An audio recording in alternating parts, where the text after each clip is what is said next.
Well, hi, and welcome to My Favorite Mistake. I'm Mark Raven. Our guest today is Alisha Wielfaert. She is a leadership, creativity, transitions, and resiliency coach for women. Alisha started her career in a different way. She was working for an insurance company that was over 100 years old. I'm not sure if that's going to be the source of your favorite mistake story today or not, but Alisha moved on from that along the way. She started studying and practicing yoga at the Asheville Yoga Center, not just as physical practice, but as part of a spiritual path. She opened a yoga studio and then ended up selling it. And again, I don't know if that's previewing what your story might be, Alisha. But before I tell you a little bit more about her, welcome to the podcast. How are you today? Oh, Mark, thank you so much for having me. It is really an honor to be here with you and your audience today.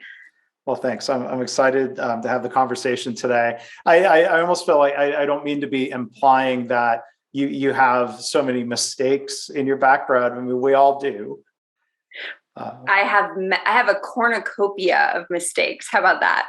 Well, you're in the right place because I appreciate people who are willing to admit and think about and talk about mistakes. And another reason I'm convinced Alisha is in the right place is that she is the author of a new book that's just been released. It's titled Little Failures, Yes. Learning to Build Resilience Through Everyday Setbacks, Challenges, and Obstacles. Alisha is kind enough to be doing a book giveaway contest, so please look in the show notes for details about that. And Alisha is also the host of a podcast. It's called the Yoke and Abundance Wise Women Podcast. And her company has that same name, Yoke and Abundance. So you can find her at yokeandabundance.com. So congratulations on the book. We're going to take a deeper dive into that, but it's such a great topic, and I love the way you framed it in the book. So thank you for sharing that with me in advance. Oh, thank you so much. It's really exciting to get to call yourself a published author, and I know you are too. But does that ever get old? No, it's exciting. I mean, I've got another book in my future, and I do look forward to that first day, as I'm sure you've experienced, when that box of books arrives and you see it's actually a real physical thing. That's exciting.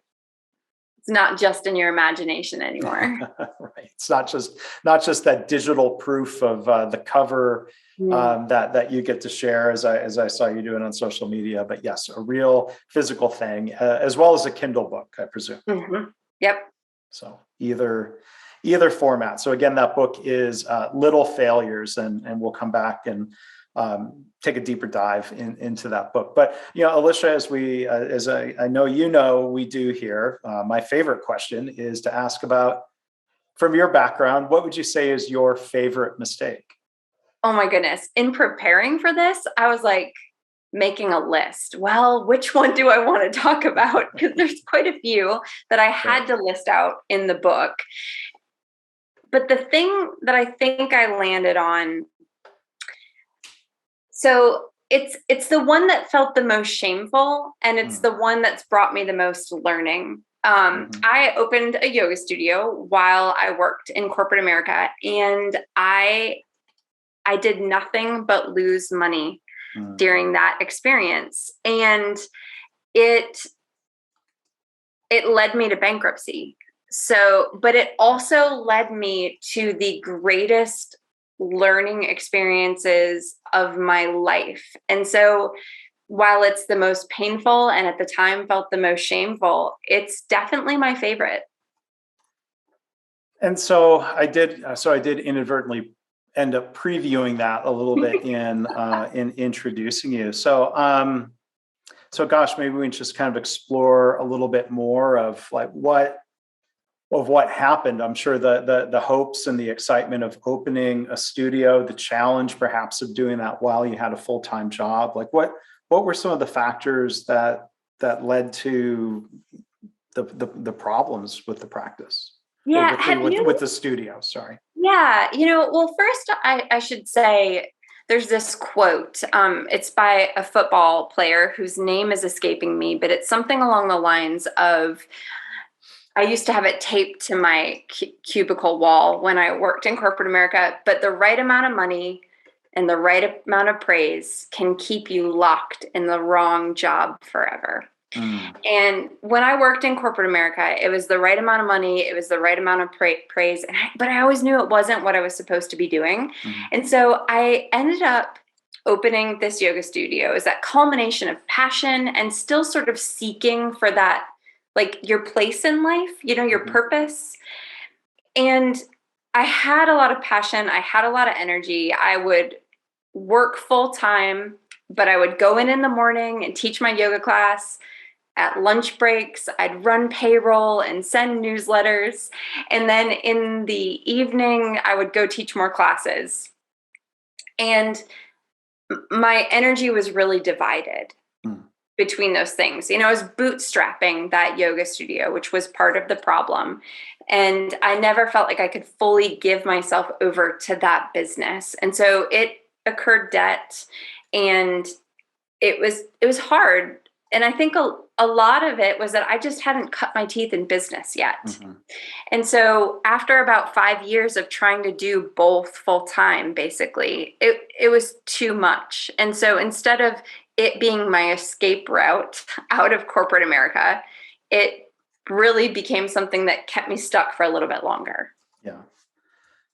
And, it's it happens a lot where an entrepreneur has an idea. They want to test the waters, whether that's a software business or being a speaker or being a coach. It's a really common thing to say, well, let me try it part-time. Let me see if there's some sort of traction, and then decide going forward. I imagine one of the challenges with a yoga studio is just the difficult realities of there's a lease, right? It's hard to dip a toe into the water with something as serious or even long-term as that lease, right? Absolutely. I mean, you've got a lot of overhead. You're paying teachers along with yourself. You're trying to pay yourself, but you're paying teachers first. You're paying lease first. And you tier how you pay the teachers. But what a lot of folks don't realize is you don't make money with a yoga studio in the yoga classes. You make money by training teachers. And it took me way too long to figure that out. I just thought if I teach a lot of great yoga classes, if you build it, they will come, right? Right. Yeah. And yeah, that's quite a myth. So, and then by the time you realized, like you said, the money was in training other instructors, it was a little too late, or you were too worn out on the business? Yeah, it just too burnt out at that point. I brought on a business partner, which was great. It infused some energy into it, but she ended up getting thyroid cancer. She's fine now, which is the great part of the story. But it ended up just being a learning experience. However, that debt followed me into my next endeavor. And, bankruptcy is not something a lot of people talk about. There's so much shame involved in bankruptcy. And I didn't know that I knew people who had experienced bankruptcy. And, we're taught bootstrapping's a good thing, and then pay your debts and figure it out. But when other people aren't learning out loud when they experience it, and I really believe, and they're not doing what you're doing here, they're not talking about it publicly. And so, there's so much shame that gets built up around that. And you think you're the only one that's ever experienced that, when it turns out that most entrepreneurs fail like 5 times before they hit the right business and get them there. And bankruptcy is actually created for entrepreneurs in some ways, so that will help drive our economy forward. So we're not a horrible lien on the society. We're actually helping drive the economy forward. So were there lessons learned of things that you would do differently, or maybe are doing differently, to try to prevent a business failure from cascading into personal bankruptcy? Absolutely. You test the market a lot more, right? You test. And, don't slip things into the water. The yoga studio for me, I felt like was slipping it into the water. And I think if I'd gone full force in some ways and left corporate America, that might have actually even been better than just having half my energy divided. So I did take that into the coaching business and I quit corporate America to move into the coaching business.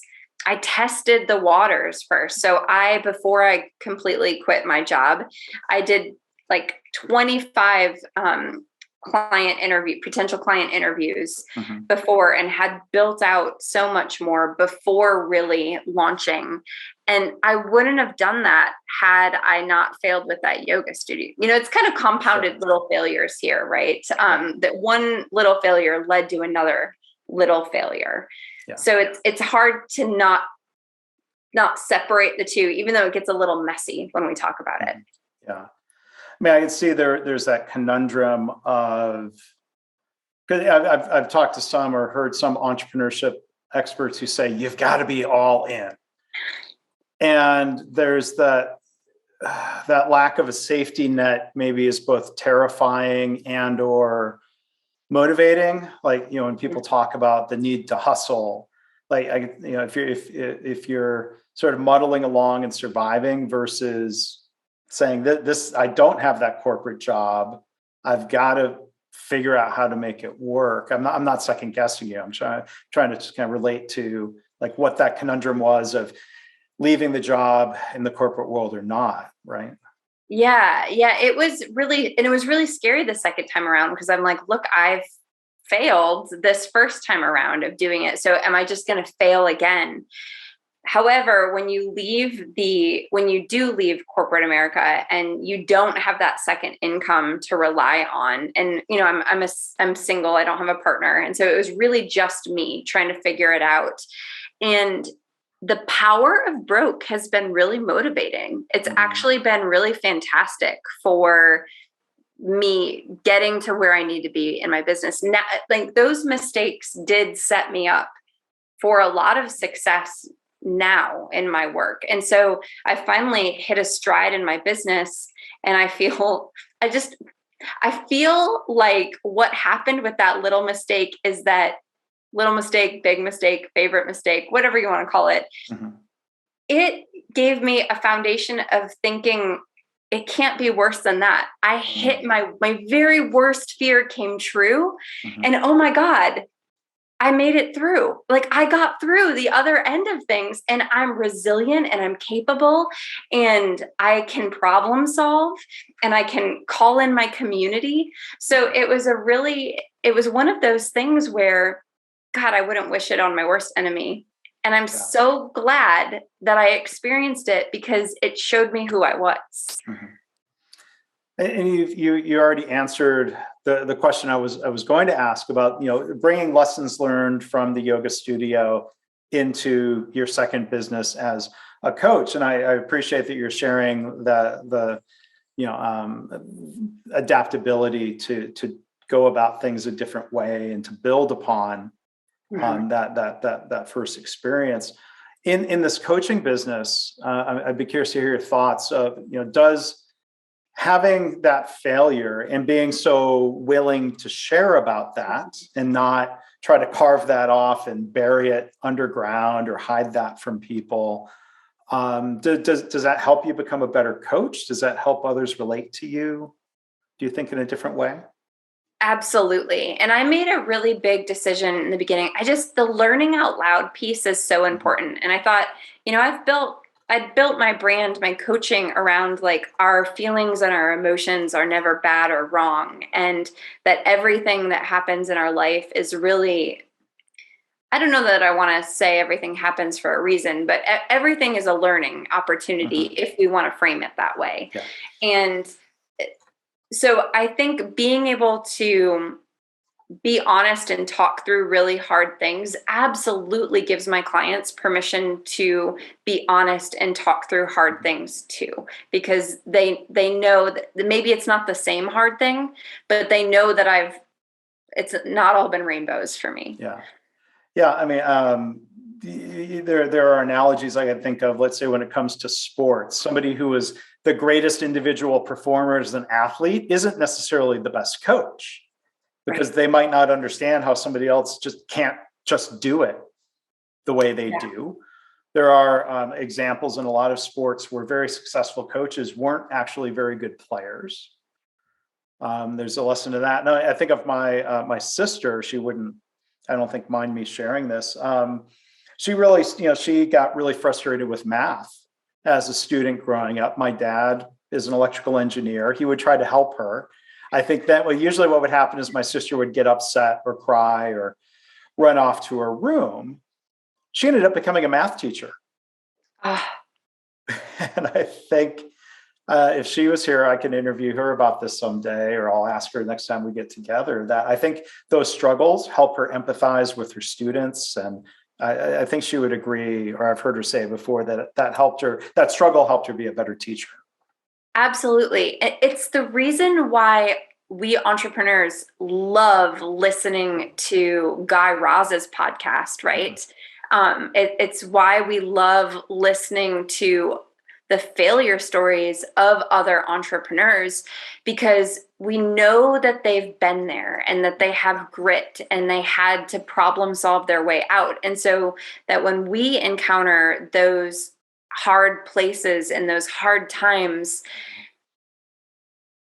we know someone else has been there and they've done it, and that it's possible. Like, if they got themselves out of that mess, well, surely I can get myself out of my mess too, right? Yeah.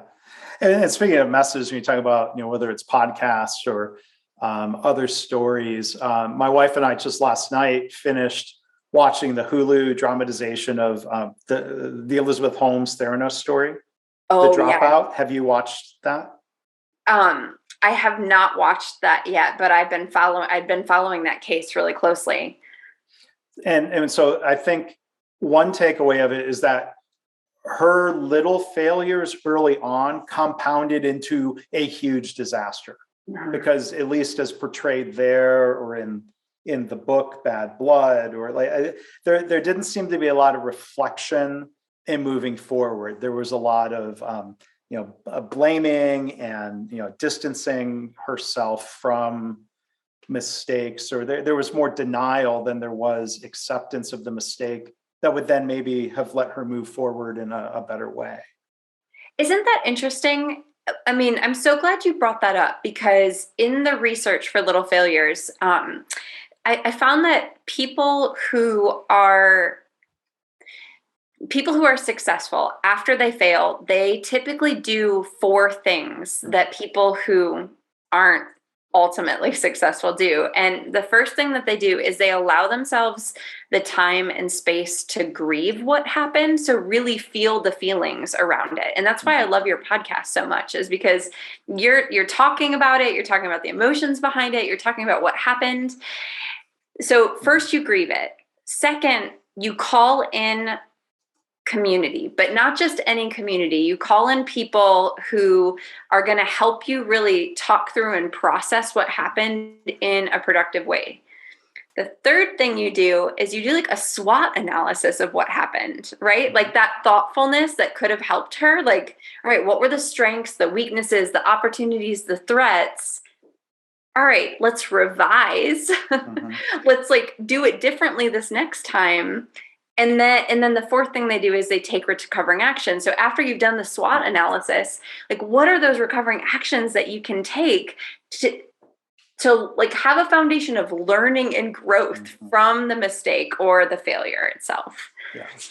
Yeah. And thank you for sharing that framework. I mean, there are parallels, like to what you said a minute ago. Everything is a learning opportunity if we frame it that way. That's the view on mistakes, that my guests and I share here on the podcast. And thinking through and processing what happened. I'd be curious, one topic that's come up a little bit, and I'd love to hear your thoughts on it. How do we find the balance between analyzing or reflecting or having those feelings without then dwelling on it or beating ourselves up too much. So like how do you make sure someone doesn't get stuck in grieving or processing, and that they then move forward to taking recovering action?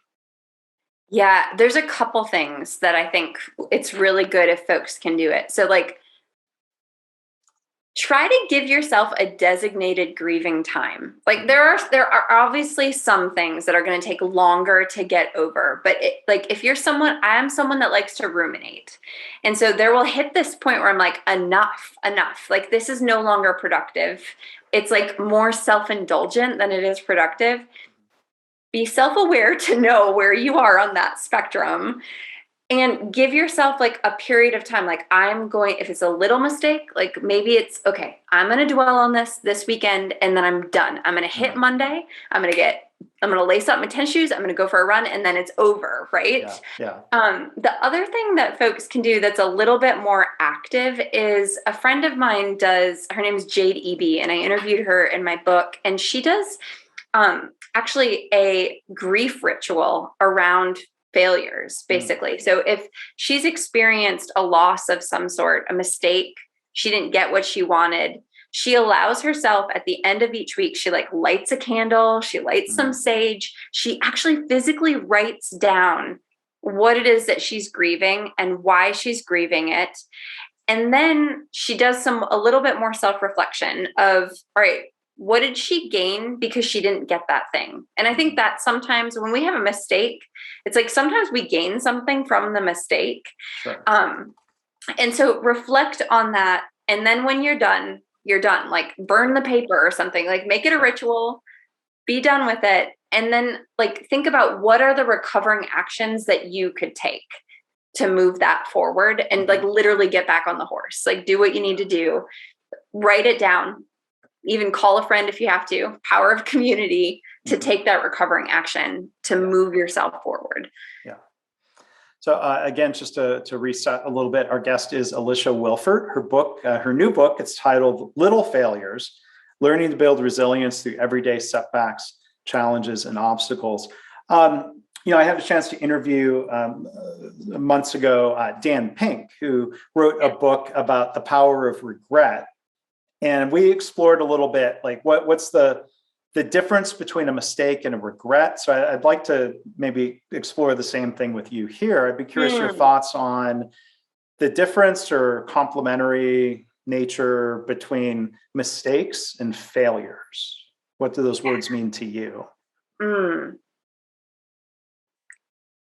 Mistakes feel more like stumbles to me. And failure feels like I'm running a race and I face planted and it took me a long time to get back up. That's what it feels like. If I have to think about like what the feeling between the two is, that's the feeling. Mistake and failure. That's what the feeling of the difference is between the two. And a mistake doesn't feel as weighty to me as failure does. And I know that on your podcast, you really you frame it as a mistake. I think that's good. And I think it's great for us to actually, if it was something that was a failure, to allow ourselves to call it failure. So many people don't want to use that word. I mean, I interviewed, I kid you not, over 50 people for my book, like talking about this. And 9 times out of 10, they would start the conversation by saying, I really don't like that word. Sure. Right. I hear similar things. Like even I work with people when I'm consulting or coaching people, the word problem is a word that some people have a real allergy to. Isn't that fascinating? I think so. I mean, I've had environments or coaches where, like, to me, a problem is a fact. It exists. It's there. Kind of like this coffee mug is there, but then there's the feelings around it, though. Yeah. Yes. And I think that one of the things that I learned in my research was that the pain of failure is actually what helps us not repeat the mistake. Mm-hmm. So there's so much value in actually calling it what it is, because when we call it what it is, it's helping us remember to not do it again, to like take a different recovering action, right? Not do the same thing over and over like a crazy person, but to like change the action and have that foundation of learning. So maybe the way you're framing it, a mistake is a little failure. Yeah. Yeah. But I think, a mistake, I mean, here's I hadn't thought about this in advance. So my pause to think about it. I think to me, maybe a mistake could lead to a failure. But the thing about failure is that a failure could happen as no fault of our own. Absolutely. So let's say if somebody starts a business that might have otherwise been okay, but then, the pandemic hit. That business might fail. I don't think you'd look back and, somebody might say, well, it was a mistake to start it right before a pandemic. Well, who okay, don't do that again. Like that. Right. That's right. So that's just one other thought there, that maybe sometimes failures come around where we might want to understand what happened, but that doesn't, maybe it doesn't always mean that there's something different we could have done about it. Yeah, absolutely. And, failure, mistakes, we fear making mistakes so much. That's where perfectionism comes in. We fear failure. We fear mistakes. There's a word for the chronic and persistent fear of failure. It's called atikiphobia. And only like 4 to 5% of the population actually have it, but a lot of us can relate to some of its symptoms. So some of its symptoms are like being really critical of yourself or others, or only thinking that what you're doing in the world or whatever project you have is worthwhile if it's absolutely perfect, right? And so I think the value in us talking about mistakes or failures is we're saying, listen, I was brave. I tried something. I wanted something and I tried and I went after it and I didn't get it right. I didn't even come perfect. I didn't even come close to perfect, but I tried and it set me up to do better the next go around. Yeah. And so that's where I'm hoping that people get, is that they're able to see that these mistakes or little failures, and sometimes big failures, that they don't feel good, but those 10 seconds of bravery that you had to get you past the perfectionism, even if it led to a mistake, it set you up for something greater later. And one thing I appreciated that you wrote about in the book, Little Failures, was the idea of planning for failures, but making those little failures in the process of producing the book. Could you share a little bit about that and how those little failures helped you create what seems like a really good end result product here as the published book? Yeah, well, I think, okay, so there's a story in the book. Marley Parker, she is a scientist and she goes out on boats. Like in 2018, I think she spent like 105 days at sea. So she's just really cool. There's another word for it. She's awesome. And she said that scientists always plan for failure. Like if you're on an expedition on a boat at sea, like equipment's going to break, storms are going to come. You're going to lose equipment to the sea. Like something is going to go wrong. So you have to plan for it all along the way. And there was one time where they were like dodging a hurricane, right? And so they couldn't deploy their normal equipment to get the research that they wanted. And they said, let's just try. Let's see if we can like weld together some stuff we have here and create a smaller piece of equipment that will still get it. Within 10 hours, they had done it and they had innovated this whole new piece of equipment just because they tried. Now, they could have spent 10 hours and not had a piece of equipment at the end and still not been able to get it. But they got to say at the end of the day, not only did they try, but they succeeded because they tried.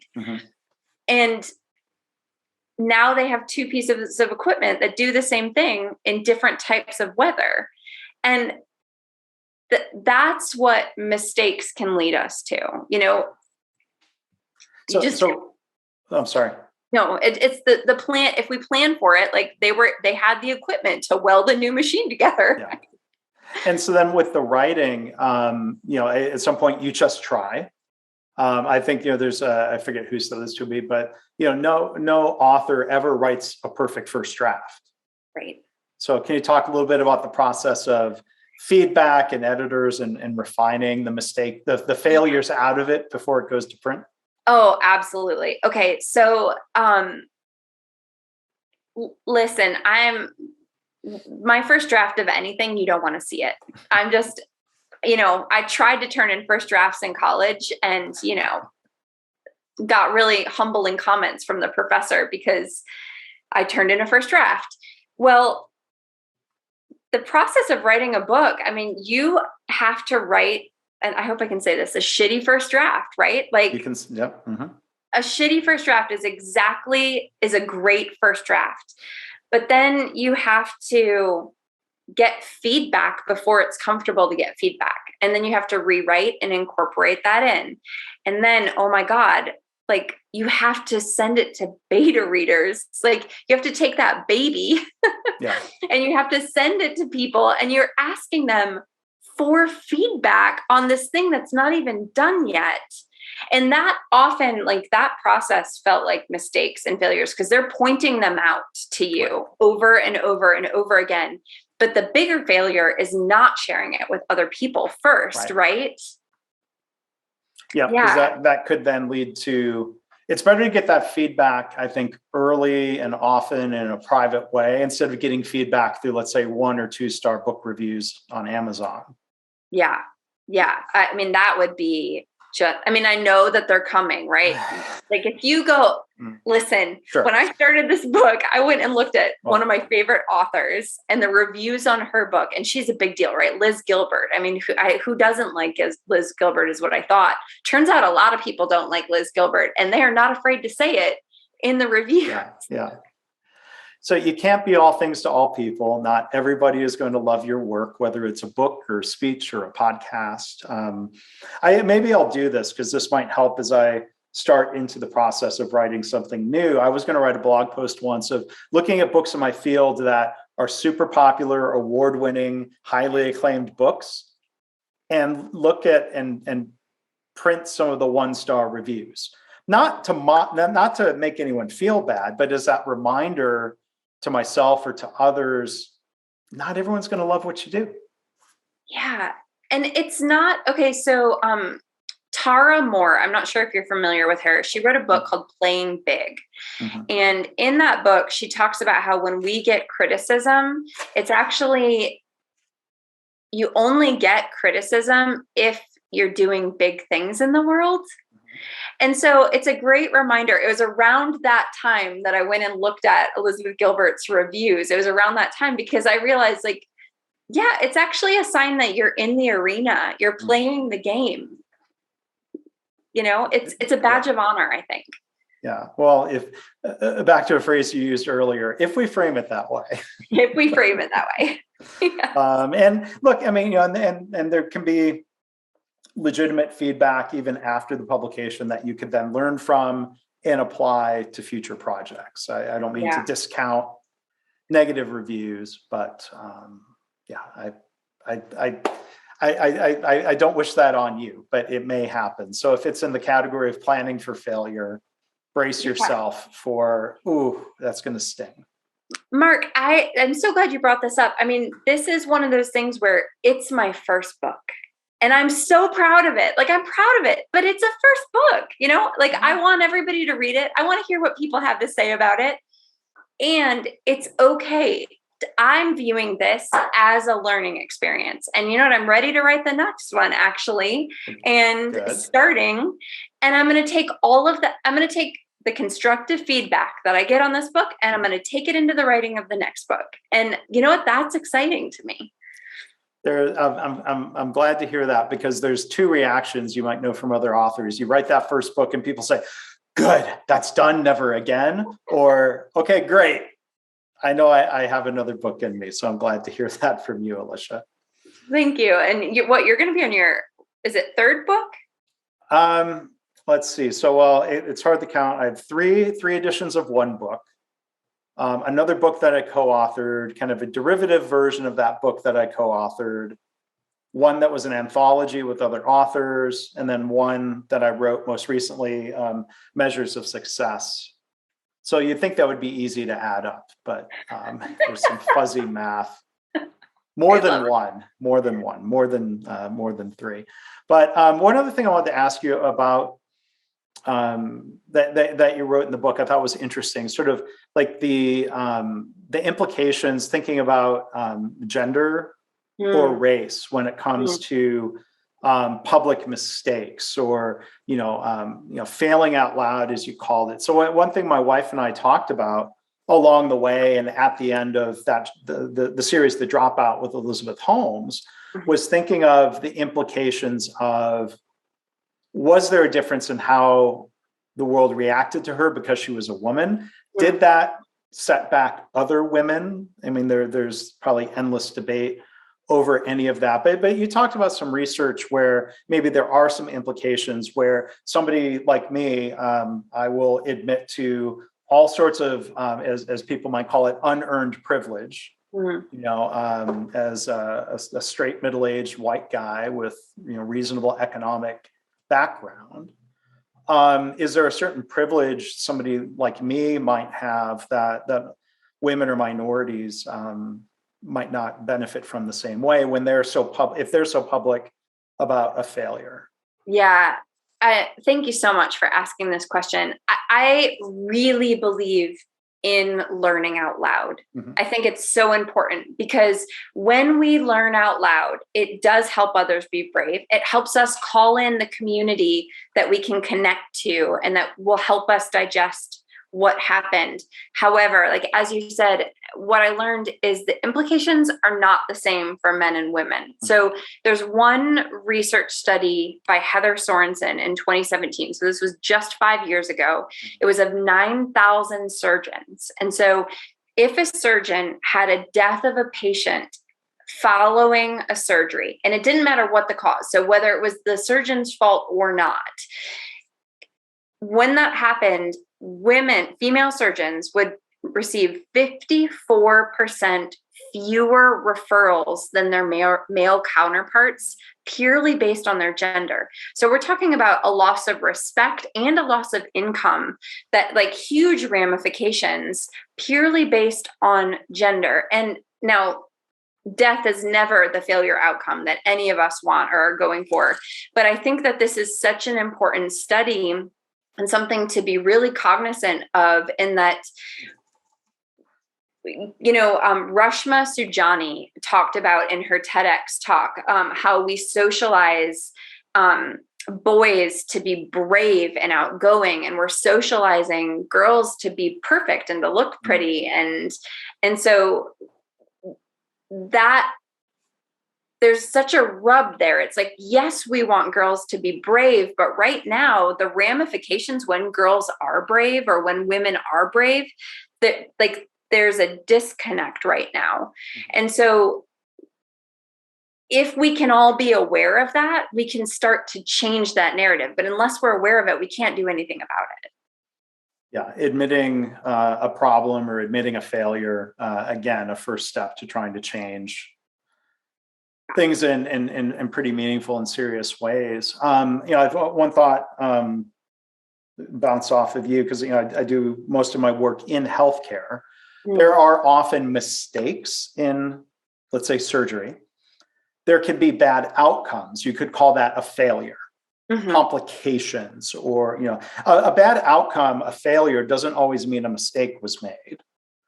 Is, I think, maybe one other connection for people who do similar work to me in similar realm. But there's one other thing that you might find interesting, that there are different studies that show, I think this is believed to be very consistently true now, that doctors or surgeons who admit a mistake to a patient or to a family member, they're far less likely to be sued.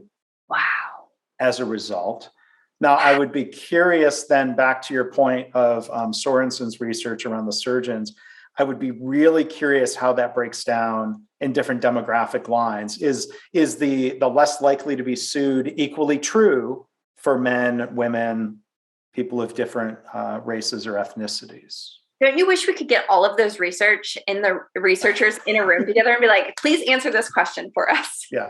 And I don't know if that's research that's been done yet. So I don't know. There may be a PhD student somewhere working on that. But yeah, thank you. I'll link in the show notes that TEDx talk that you mentioned. So Alisha, one other thing I wanted to well, here, I'm going to own up to a mistake real quick before I ask one other final question. And this may happen a lot. Like, I try to be very careful about not ever mispronouncing a guest's name. Got it, though. But because you'll probably remember when we did the pre-call, I had a little failure where I called you Alisha, and you kindly corrected me and something that it's pronounced Alisha, or however you put it. But that little mistake meant not making a big, embarrassing public mistake. Yeah, and my name is so hard. And there's that great LinkedIn feature where you can click and hear you say your first and last name in your own voice. I know, I love that feature. Like, who came up with that? It's such a great idea. Somebody with a name that gets mispronounced a lot. Yeah. My first name's easy. Last name, Graven, gets mispronounced a bunch of different ways. So our guest again, Alisha Wielfaert. Hopefully I said that well. Okay, perfect, good. The book again is Little Failures. And the last thing I wanted to ask you, the name of your company and your podcast, Yoke and Abundance. So I was curious to hear the origin, the meaning of that name to you. Thank you. Yoke in yoga, which my background is yoga. So, I mentioned I opened that yoga studio, and I have been studying yoga, honestly, since I was a little kid. So my mom taught me yogic relaxation techniques to put me to sleep when I was little. So I've been fascinated with the path of yoga, and it's really it's a spiritual path as well as a physical practice. And I think we forget that and lose sight of that. But even though I don't practice physically the way I used to, I still use that framework in my life and in my coaching business. Mm-hmm. So in yoga, to yoke means to bring together, right? Okay. I like to think about bringing together the mind and the body through the breath, or with clients, you could think about it, each of us have a yoke to bear, but hopefully we're choosing our yoke. Instead of just having that yoke put on top of us. And then abundance. I want to live a life of abundance, which to me, that means a life of gratitude. And so that's what I hope I'm putting out into the world. So that's where that came from. Well, that's very nice. So thank you for the origin story on the name. I can see why that has so much meaning to you. So again, you can learn more about Alisha and the work she does as a coach for women. Yokeandabundance.com. The book, again, congratulations on that again, Alisha. It's Little Failures with the subtitle, Learning to Build Resilience Through Everyday Setbacks, Challenges, and Obstacles. So you can find the book online bookstores. You can find it yokeandabundance.com/little failures. So Alisha, thank you so much for doing the episode. I hope you don't view all of this as a mistake or a failure. This was such a pleasure, Mark. Thank you so much for having me. Well, thank you. Thank you for being here. And yeah, I'm totally not a mistake, not a failure. So thank you again, and congrats with the book.